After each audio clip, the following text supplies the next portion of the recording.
एकदा लोकलने प्रवास करत होतो आणि साधारण खिडकीतून असंच बाहेर बघत बसलो होतो.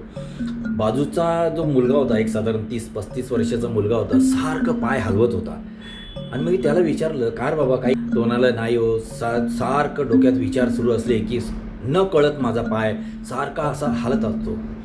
आणि तेवढ्याच समोरचे बसलेले गृहस्थ त्यांनी देखील की माझे देखील खांदे असे सारखे असे वर होत असतात. तर म्हणाले, मी डॉक्टरांना दाखवलं. डॉक्टर बोलले, "ही एन्झायटी आहे, ही भीती आहे. ती तुमच्या मनामध्ये ज्यावेळेला भीती निर्माण होते, त्यावेळेला सगळं हे असं होत असतं." थोडं शांत राहिलो आणि त्यांना मी माझा अनुभव शेअर केला.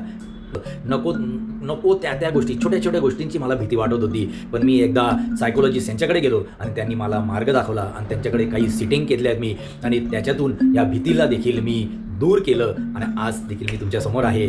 असं होत असतं. डॉक्टर म्हणतात त्याला काही घाबरायचं नाही. मी विजय मिळवलेला आहे आणि ते तिघंही माझ्याकडे आश्चर्याने बघत होते.